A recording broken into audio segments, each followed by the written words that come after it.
देश प्रदेश हो या फिर नीमच, इन दिनों चिटफंड कंपनी का आतंक बढ़ता जा रहा है। इतनी धांधली होने के बाद भी लोग इनके झांसे में आ जाते हैं और ये लोग कोई अनपढ़ या फिर कम जानकर नहीं बल्कि शिक्षित वर्ग इन लोगों के झांसे में आया है। नीमच से दर्जनों लोग 1,65,00,000 की ठगी का शिकार हुए हैं। इस कंपनी का नाम RGPL रजिता गवर्नर प्राण लिमिटेड है। वैसे तो इसकी ठगी की लंबी चौड़ी फेहरिस्त है, लेकिन चंद लोग अब इस कंपनी के खिलाफ SP कार्यालय पहुंचे हैं, जिनके नाम अनिल दीवान, सचिन जैन, अमजद खान, फातिमा जैनब सहित कई लोग हैं। कंपनी में ऑनलाइन ट्रांजैक्शन करते और ऑनलाइन 21 दिन में 40% बढ़कर पैसा मिल जाया करता था, लेकिन लालच में पैसा डालते गए और एक मुश्त पैसा लेने का टाइम आया तो कंपनी फुर हो गई। कंपनी के मालिक का नाम सिद्धार्थ चौधरी निवासी जोधपुर राजस्थान का है, तो वहीं स्थानीय एजेंट मोनिका शर्मा पिता विक्रम शर्मा निवासी नायका ओली है, जो खुद भी अपने आप को फरियादी बता रही है। अब देखना होगा कि प्रशासन लोगों को डूबा हुआ पैसा दिलाने में किस तरह अपनी भूमिका निभाता है। ये हमारे साथ फ्रॉड हुआ है। जोधपुर से एक बंदा है सिद्धार्थ चौधरी, जिसने हमको ऑनलाइन ट्रांजैक्शन बताया था कि एक यूनिट 26,000 की लगाने पे 35,000 मिलता है। हमने सोचा ये सही होगा, लेकिन हमने 2-4 बंदे को पहले देखा, उसके आ रहे थे पैसे, हमने भी लगाए पैसे। पहली बार दिया, दूसरी बार दिया, हर 25 दिन में देता था। हमने सोचा वाह इससे डबल लगाएंगे तो डबल आमदनी होगी। उसमें हमने पैसे 26,000 की यूनिट कर करके हमने कम से कम 20-25 यूनिट दे दी 26,000 की।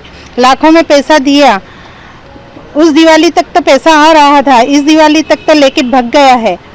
अब पता नहीं, उसका कोई अता पता ही नहीं है, न कोई जवाबदारी है न जिम्मेदारी है उसकी। किसमें लगाया था आपने? हमने RGPL की कंपनी में लगाया था, रजिता गार्नियर।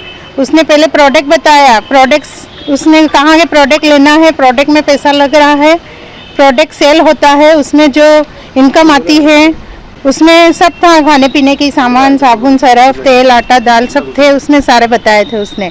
और हमको प्रोडक्ट भी भेजा था। यहाँ पर आके उसने बहुत बड़ा मीटिंग भी किया था और उसने कुछ भजन वगैरह उसका भी समारोह उसने खाने के साथ किया था और सब इन्वेस्टर को बुलाया था। नीमच के काफ़ी 150 इन्वेस्टर होंगे, उनके सामने तो नहीं आ रहे हैं इस केस में, लेकिन हमारे साथ मामला कितना लाख मतलब रुपए का है? मामला तो यहाँ पर यूँ समझो कि कम से कम 2.5 करोड़ तक होगा, 2.5-3 करोड़ तक नीमच का है। लेकिन अभी जब हमने इकट्ठे होके मामला सामने दिया तो 1.5 करोड़ तक सामने आया है, जो हम यहाँ पर ज्ञापन देने आए हैं। ये प्रोडक्ट में ही बताते थे कि प्रोडक्ट में अपन को जो पैसा है, प्रोडक्ट भले आप मत लेना, सेल मत करना, पर प्रोडक्ट बाहर जाके और सेल होगा तो उसमें प्रॉफिट आएगा तो अपने को डबल मार्जिन मिलेगी। तो उसमें 40% की मार्जिन बताई थी हमने।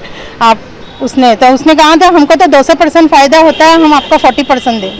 नहीं, हम नहीं जानते उसमें, क्योंकि सब अलग अलग दिशा से हैं और हमारे नीमच से ही नहीं है। अहमदाबाद, जयपुर, जोधपुर, जालौर, बंसौर।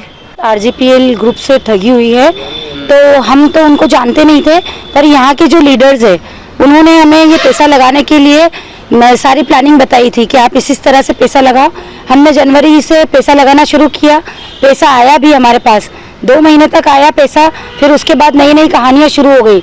जब से हम लोग परेशान हो रहे हैं, हमारा पैसा नहीं आ रहा है। जिन इन्वेस्टरों के जरिए हमने पैसा लगाया वो इन्वेस्टर भी अब सही से जवाब नहीं देते।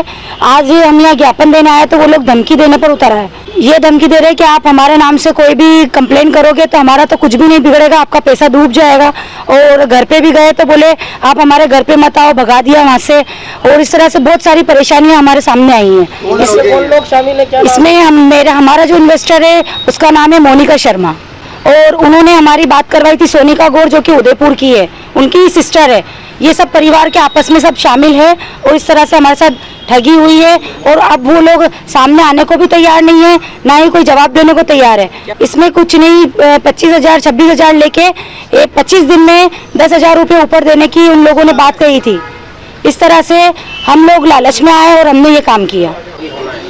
देखिए, ये जो अभी इन लोगों ने मुझे एक लिखित में ज्ञापन दिया है कि इनके साथ जो है एक लोकल के 1-2 व्यक्ति हैं और कोई बाहर की कोई कंपनी के नाम से, प्रोडक्ट के नाम से इनको 40% जो है ब्याज के नाम से देने के नाम से जो पैसा लिया है, इनसे जमा करवाया है। करीब 1 से 1.5 करोड़ का इन्होंने बताया कि इतने लोगों से, किसी से 2 लाख, 3 लाख, 4 लाख इस तरह से उनसे वसूल किया और उसके नाम से कि ब्याज 40% देने के नाम से लिया और उसके बाद वो लोग गायब हो गए हैं। अभी ये चूंकि अभी प्रथम दृष्टया जो भी इसमें जांच में पाया जाएगा उसके अनुरूप कार्रवाई की जाकर जो भी वैधानिक कार्रवाई है वो की जाएगी।